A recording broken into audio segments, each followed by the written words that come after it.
When I reviewed the first edition of the Razer Barracuda X, I came to the conclusion that if it had Bluetooth connectivity, that it would be the perfect $100 budget wireless headset for gaming. Now, with the re-release of the 2022 version that comes with Bluetooth without a change in price, does it make sense to go for the more expensive standard or Pro version?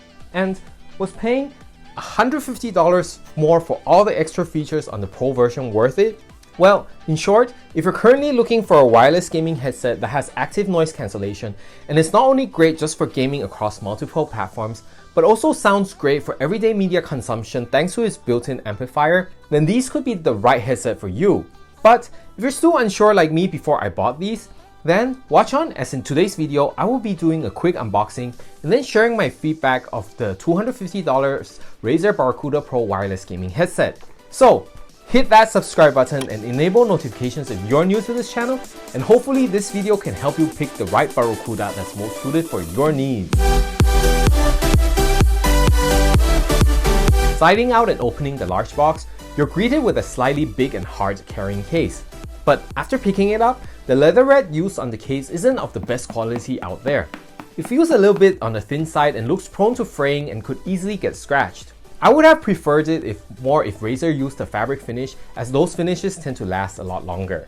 Taking the Barracuda Pro out of the box along with two nicely braided cables, I immediately noticed the extra weight from the 350 grams compared to the lighter Barracuda X that I have been using. But fortunately, the extra 100 grams does not cause any discomfort when I put it on for extended periods.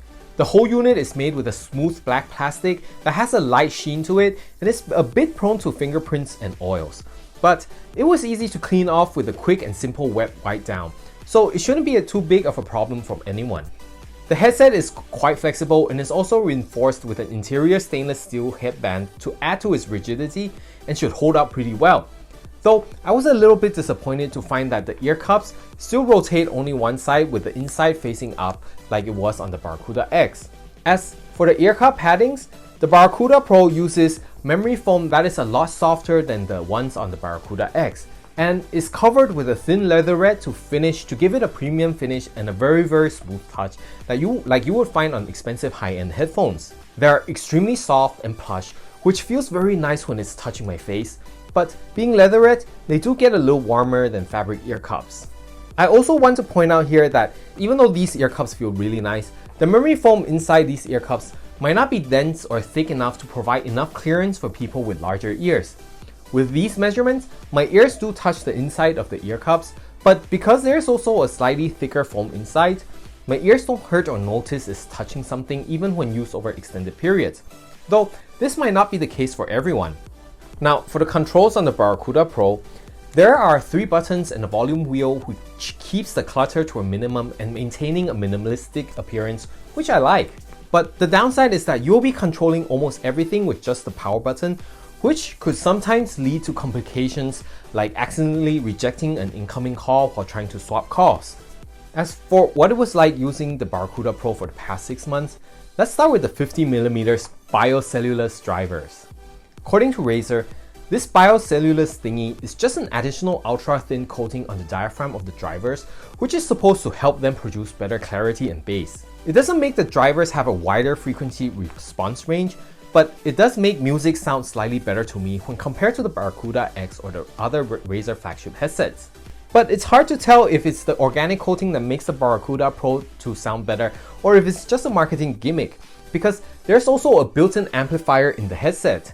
The THX AAAmp boosts audio signals and loudness without adding any extra tuning frequency or audio distortion, which makes it a great feature to have if you also plan to use the Barracuda Pro to listen to music when you're not gaming with it. I find that with the built-in amp, the Barracuda Pro responds slightly better to EQ tuning with both Razer Synapse and Razer Audio mobile app compared to when trying to tune other Razer flagship headsets. And of all the Razer headsets that I have used, this is the first one that I could EQ to get it to sound very similar to my Sennheiser HD600s for music.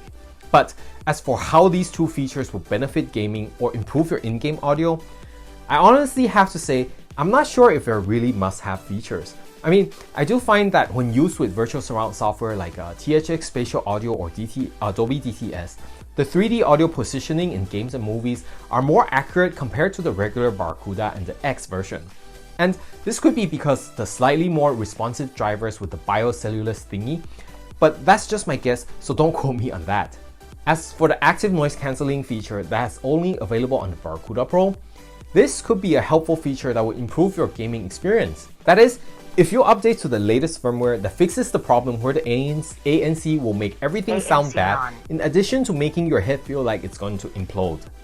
With the updated ANC feature, I find that it increases gaming immersion by shutting out outside distractions and does help keep you totally focused on the match. But if you already game in a really quiet environment, then it is a little bit pointless to pay extra for this feature. And I'm saying this because the Earcup designs on the Barracuda already does quite a good job in passive noise cancelling, and I mostly game with ANC off to save battery. As for the ambient mode, it works, but it's mediocre. I mean, I could hear outside noises or make out what others are trying to say to me with audio playing, but there are many other headsets with more clear and more natural sounding ambient mode out there. Partially, this is because of the built-in beamforming mics that I personally think is the only weak feature of the Barracuda Pro. They are clear enough that your friends and teammates can understand you, but the mic's noise cancelling sometimes can be a little bit too aggressive when the environment becomes very noisy and syllables end up getting dropped. Personally, I find the detachable mic on the base version Barracuda X to sound the best of the three Barracuda models. So, if you can overlook the weak mic, the Barracuda Pro is overall an excellent sounding and performing wireless headset if you have the budget for it. The Bluetooth and 2.4 GHz hyperspeed wireless performance are flawless as usual, and it's very versatile thanks to its compatibility with multiple platforms. But value-wise, the Pro version doesn't exactly deliver the most value, especially if you don't plan to use this headset for listening to music and/or consuming media. I mean, if you're just looking for a wireless headset for only gaming and want it to work across multiple platforms, then the Barracuda X will give you the most value for your money. Alright, thank you as always for watching.